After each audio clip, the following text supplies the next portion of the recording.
Hi, I'm Stephanie Watkins. And I'm Roman Kinsella. On this episode of Portrait of a City, we're on Gabriola Island looking for inspiration for our next art project. You don't want to miss it. Located just off Nanaimo, Gabriola is a short ferry ride away, and we hop aboard for the quick ride.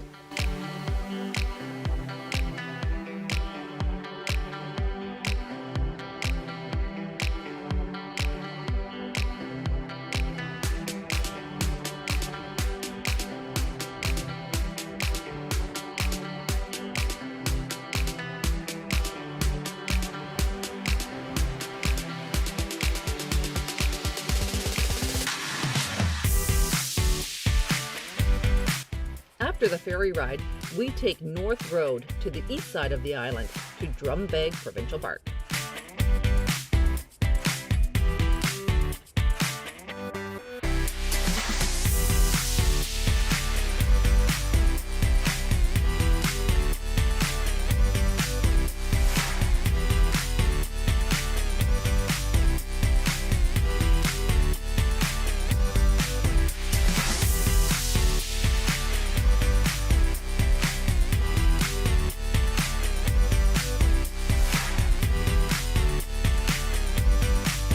The park offers excellent views of the Strait of Georgia and the Coast Mountains on the mainland. We're here to see the sandstone and rock formations.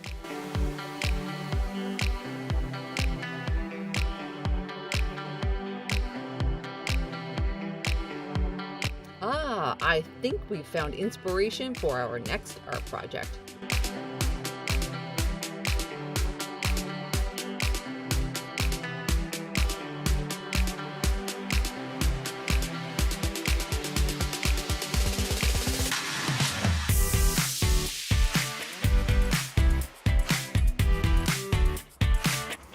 Hi, and welcome back from Gabriola Island. So, Roman is not with me for this part. He is unavailable, but he did do a art piece earlier, which I will show you at the end. So, to create our rock formations that we saw on Gabriola, we're going to use a type of art called neurographic art. So we're not going to do true neurographic art because that is actually a form of art therapy, but we're going to take elements of it and essentially kind of follow that style to create the look that we want for our holes in the rocks that we saw on Gabriola. The materials you're going to need for this project are a piece of white paper. You can use plain white paper. I'm using watercolor paper. You can use mixed media, doesn't really matter. You're going to need a black marker, a brown marker, various colors of acrylic paint. You're going to need a paintbrush, a tray to put your paints on. I'm just using some styrofoam here, water to clean your brushes, and that is about it. Very simple project. So let's get started.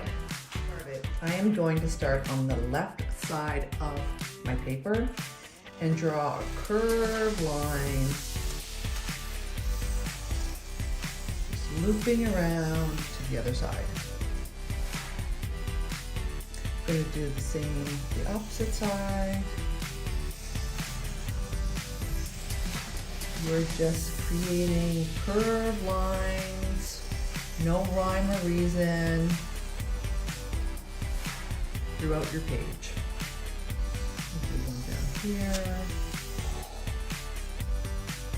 I'm also going to add in some circles. You can draw these by hand or you can use something like this tape. And again, I'm going to randomly put circles around my drawing and overlap them.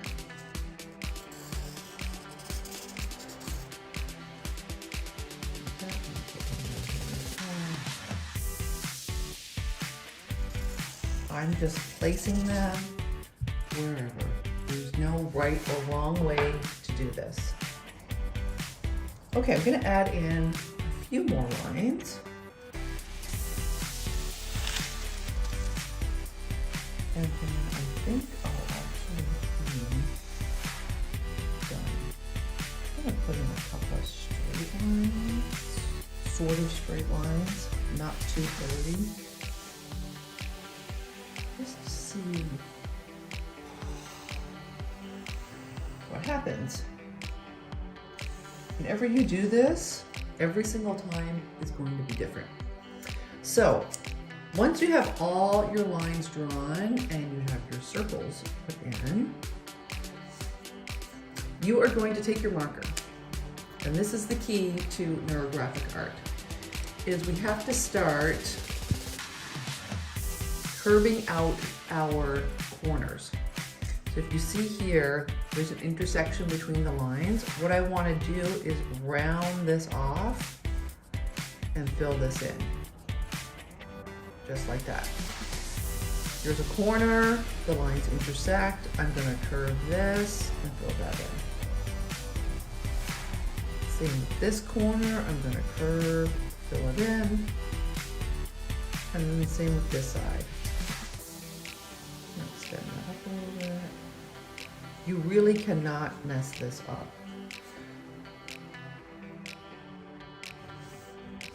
Everywhere you have a connection, the lines intersect, we're going to do this.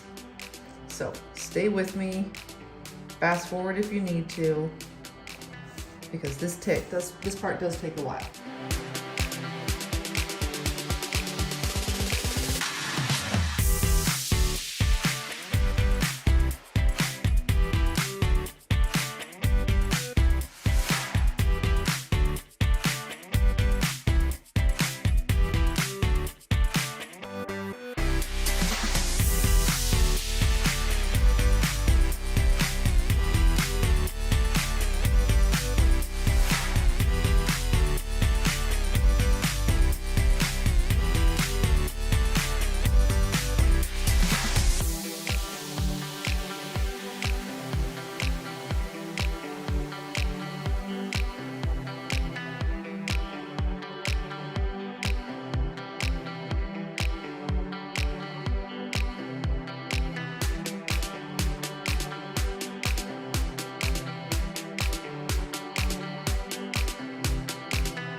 So once you are done drawing your lines and your circles and rounding out all those intersections, it is time to paint our image.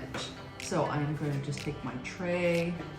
I am going to use, for this project, blue. I am going to use turquoise. So I actually want it to look like these are holes filled with water.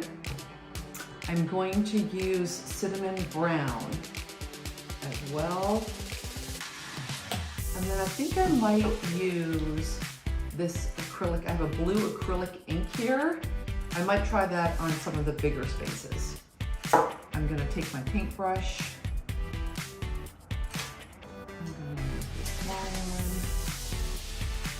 I'm just gonna dab it in my paint and start painting. You need to be very careful with this because you don't want to cover over your brown lines.